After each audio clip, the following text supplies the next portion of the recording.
there is wholesale changes in the lineup. So, what would have happened in Leafs past is, hey, they came back, so the lineup stays the same.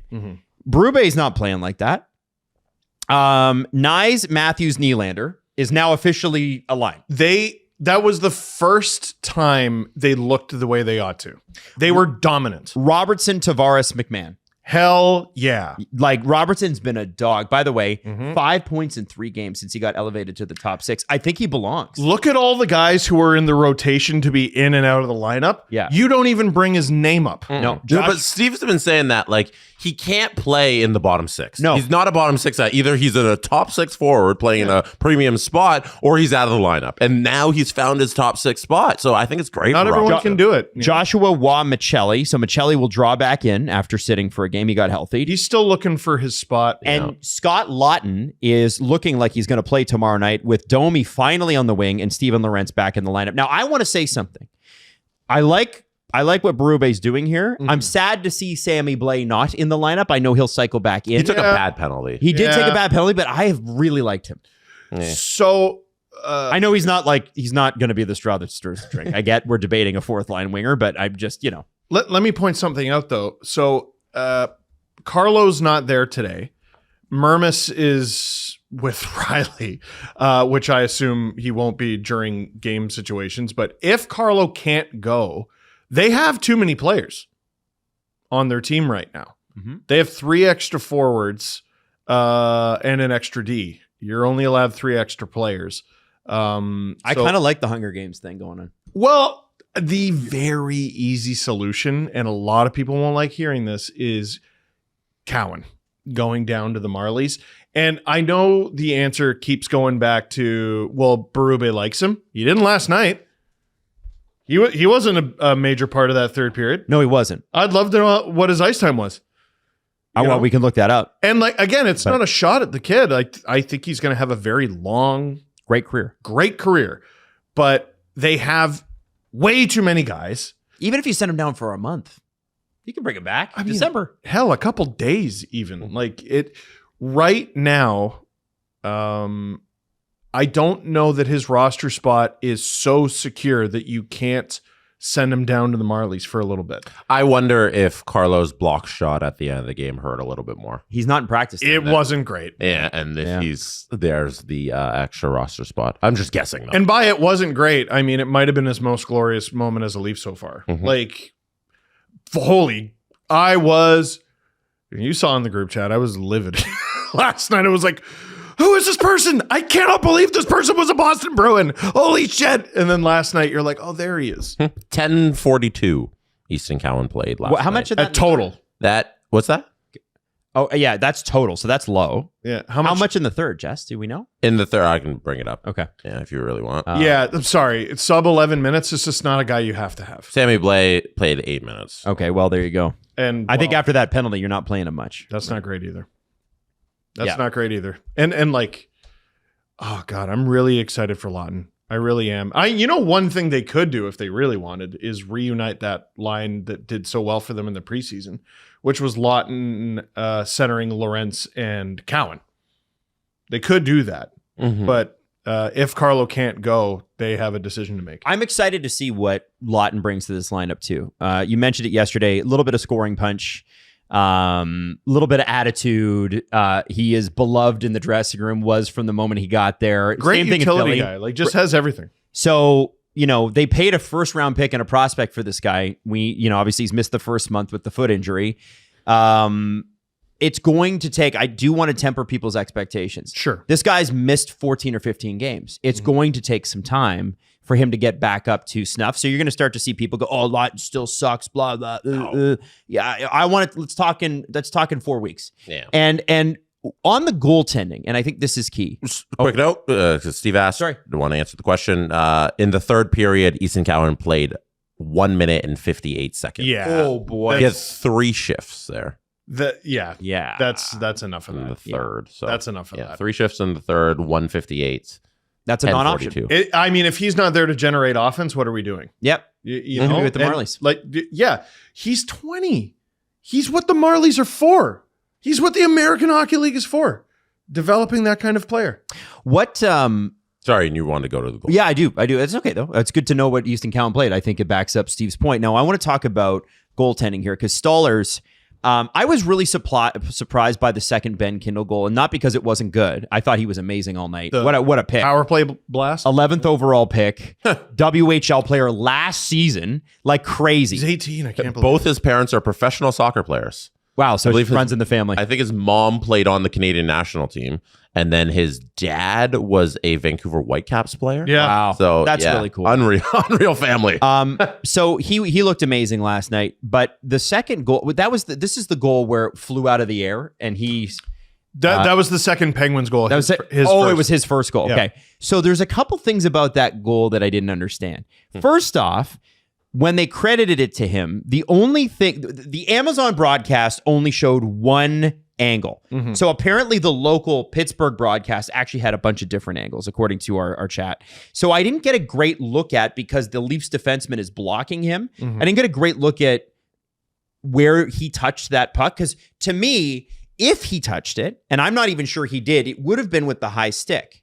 Now, beyond that, even if it went off his glove and in, it's still not a goal, right? If it's off your glove and in, it is not a goal. It's off your body, it's different. It can, I believe, go off your glove, but not if you go like, whoa, shove it in on purpose. The part that I didn't understand really, so whatever, he gets the goal. I didn't understand how because the shot was, the reason it bounced up is that Stolarz had it in his left side glove. Mm-hmm. It popped out of his glove, went high, and then went to the other side where Kindle pushed his blocker back and spun him around. And I'm curious as to how that's not goaltender interference. The Leafs, it might be, Adam, but you got to challenge it. And the Leafs are probably gun shy about that.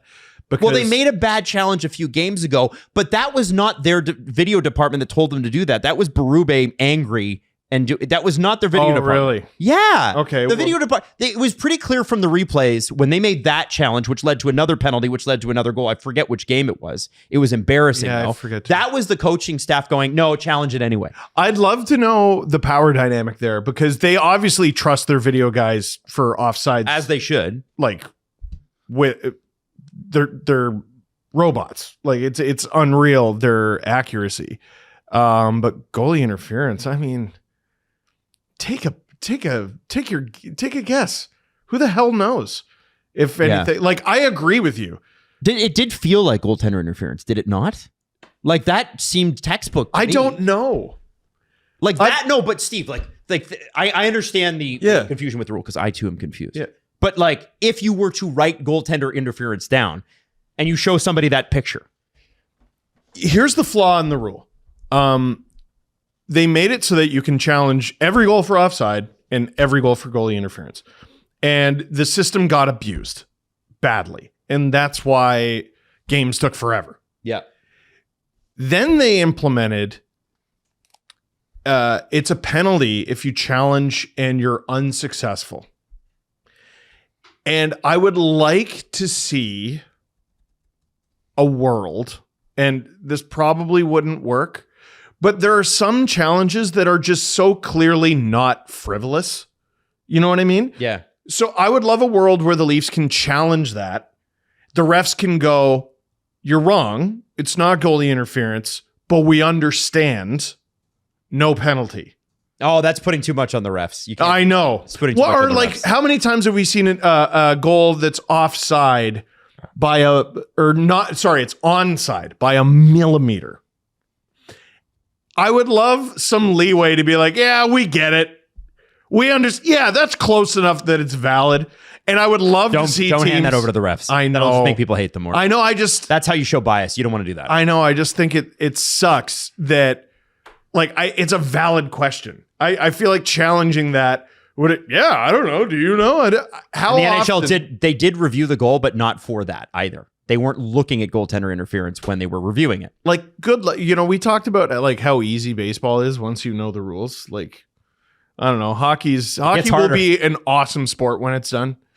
Jesse? I don't think it's goalie interference. Tell me why. I'm interested. If you look at the play, first of all, the ruling on the play is First, it's touched by a Leaf player with a high stick. Then Ben Kindle touches it with a high stick. But then the puck is actually shoved in by the Leafs. So that's what they reviewed. That's and nice. the ref comes out and they'd say the puck was ruled with a high stick, but it was then touched by a Leaf player. Good goal. So the high stick by Kindle, it's washed out. Leafs touched it, and you can see here the puck being shoved in there. It's being forced in by the Leaf Blake? leg. Yeah. Whoever, Riley. it doesn't really Might be. matter. Yeah. Those are 3 Leaf legs that are shoving the puck into the net. That's and fair. for me, on this goalie interference thing, from this angle, you'll see here Kindle coming in, touching that puck, and then Stollers is just fighting around for But it. he's in the blue paint. That's the part for me, Jesse, that doesn't make Stollers sense. can't get to that puck. Yeah, but he's playing the puck. Like the puck is here. He's allowed to play the puck.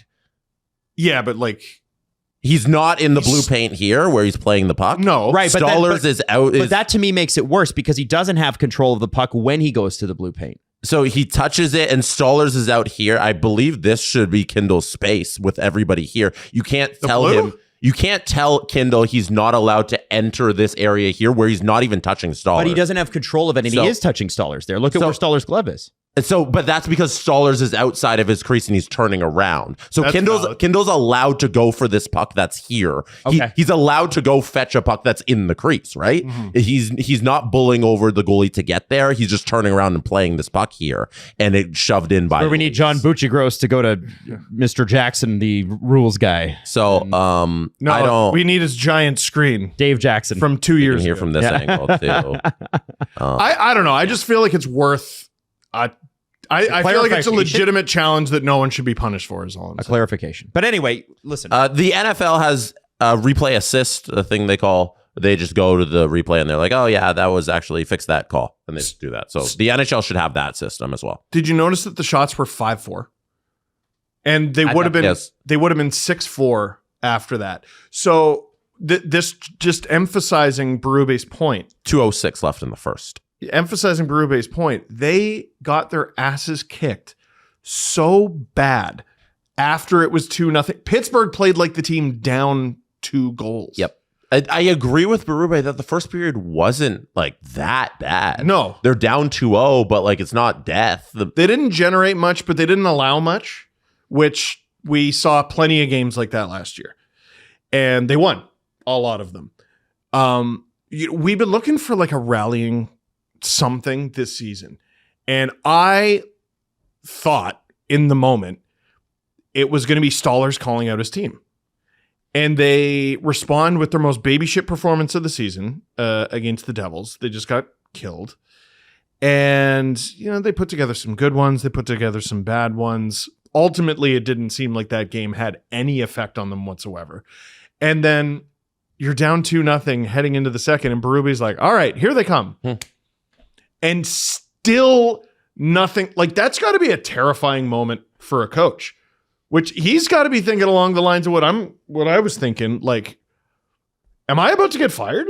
Like, is this team quitting on me? Mm-hmm. Because we go over this every day. We have a world-class video staff. We sit through these meetings. I have a whiteboard. Morning skate. Yeah. I like to think they respect me. We won the division last year. They will not do the things that I am telling them to do. I'm at a loss. Yeah. And that doesn't mean you're a bad coach. But sometimes you just lose the room. Mm-hmm. And they've been playing like a team where the coach has lost the room entirely. If they will not, you could tell them like a foolproof, I came up with a scientific method, you'll win every single game if you just do exactly what I told you. If they won't listen to you and do it, then okay, well, best of luck in your endeavors. And you know what's going to happen? From here on out, the Leafs are going to go about 12-4-1. For the next little bit. They're going to go on a nice run. They're going to sit second in the Atlantic when we enter December and we head into January, and we're going to forget these moments, and then everything's going to be fine.